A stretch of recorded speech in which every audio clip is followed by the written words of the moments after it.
Kjo dyshim ka ndodhur në Teton në ora 18:30, është denoncuar nga disa banor tek lagja që është pas tregut të gjelbur, ku në parkingun e kësaj ndërtese është gjetur trupi i Pajet, një vajze, siç raportohet deri më tani. Të dhënat e para janë se është studente e vitit të 4 dhe është me përjardhje nga Kosova, pra është studente e Kosovës, e cila ka studiuar në Maqedoni.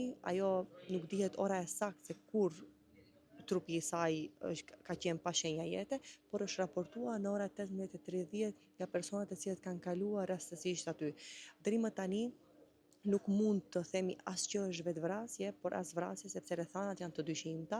Menjëherë policia dhe prokuroria kanë ardhur në vendngjarje, po hetohet rasti dhe nga informacionet e para që kemi, do duhet që prokurori të japë verdiktin final të gjithë rasti, pasi të ketë të gjitha hetimet. Kanë marrë numrin e telefonit të personit ku që ajo ka qëndruar tek banesa, telefonin e saj me të cilat persona ka kontaktuar dhe të gjithë dyshimet e tjera të cilat mund të çojnë deri në rrethana për zbardhjen e plotë të rastit. Për të gjithë informacionet e tjera do të jeni të informuar në pacenzurë.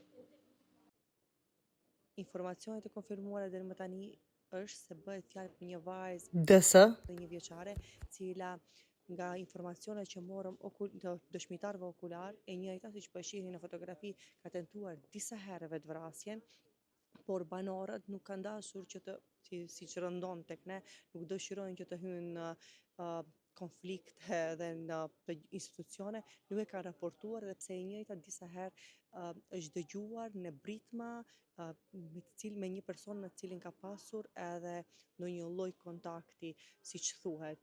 Është marrë telefoni i vajzës dhe shqetësimi i saj është ditur nga banorët.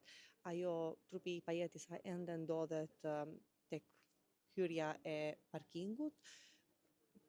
Ora e saktë se kur ka ndodhur rasti nuk dihet, mirë po është gjetur nga kalimtarët e rastit në ora 6:30, 8:30, dikush thot në ora 16:30, por deri pak çaste më përpara, kur në vendngjarje vjen policia dhe menjëherë edhe prokuroria. Po hetohen të gjitha rastet, i është marrë telefoni dhe bëhet ekspertiza e telefonit. Kjo le të jetë edhe një thirrje për të gjithë ju njerëz të cilët dëgjoni, shihni diçka për një person tjetër i cili edhe nuk ju tangon juve, por të raportoni në organet e rendit në kohën e duhur, sepse pas si ndodh ngjarja është shumë vonë.